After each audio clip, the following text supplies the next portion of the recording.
Assalamualaikum, alaikum, and warm greetings. Welcome to the beautiful and culturally rich of Marawi. My name is Russell and I will be your tour guide as we explore the heart of Lanao del Sur. As someone deeply connected to this land, its people, I'm honored to share with you the vibrant history, stunning landscapes, and treasured traditions that make Marawi truly unique destination.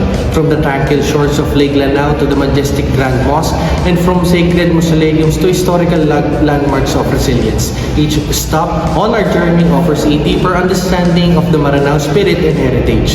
Whether you're here for adventure, education, or cultural immersion, I'll ensure your experience is both meaningful and memorable. Let's begin our journey into the souls of Marawi. On your left-hand side, Lake Lanao is the largest lake in Mindanao and the second largest in the Philippines. It serves as a vital resource for the people of Marawi and Lanao del Sur, providing water, fish, and even hydroelectric power to the region. The lake is steeped in cultural significance for the Maranao people who believe it to be sacred and central to many of their ancient legends and folktales. Tourists visiting Lake Lanao can enjoy its peaceful waters and surrounding landscapes, which offers breathtaking views of the mountains and forests. Boat rides are a popular activity, and visitors often explore nearby communities to learn about Maranao culture and traditions ways of life. The lake's calm, scenic environment makes it an ideal spot for quiet reflection, nature photography, and cultural immersion. On your right-hand side, the Grand Mosque of Marawi. The Grand Mosque, also known as the Islamic Center of Marawi, is one of the largest and most iconic mosques in the city. Before the 2017 siege, it was not only a place of worship but also a community hub where religious, educational, and social events took place.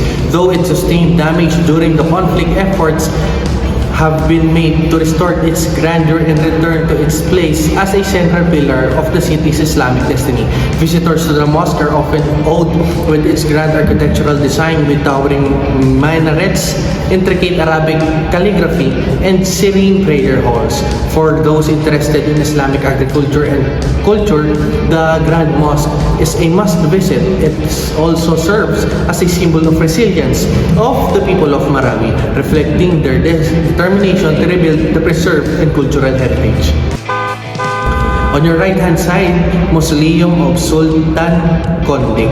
The Mausoleum of Sultan Konding is revered site in Marawi, where one of the prominent leaders of the Maranao people is laid to rest. Sultan Konding was known for its leadership and contributions to maintaining peace and preserving Maranao culture. The mausoleum is a quiet, solemn place that holds great historical and cultural value. Visiting the site offers a unique opportunity to learn about the Sultanate system and the traditional governance structures of Maranao people. The surroundings are peaceful, and the mausoleum is often visited by the locals who pay their respects.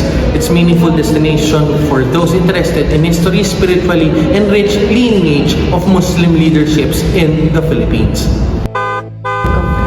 On your right-hand side, Dansalan College of Dansalan. Dansalan College was one of the few Protestant institutions in an otherwise predominantly Muslim area. The college stood as a beacon of interfaith dialogue and education. Unfortunately, it was heavily affected by 2017 conflict and much of it was destroyed. What remains is a powerful reminder of the importance of peace, education, and cultural understanding. Today's efforts are underway to rebuild the institution. Tourists to visit can witness not only the remnants of the building but also the stories of bravery and unity during the siege. The site serves as a historical and educational destination where visitors can reflect on the impact of conflict and ongoing efforts towards recovery and reconciliation.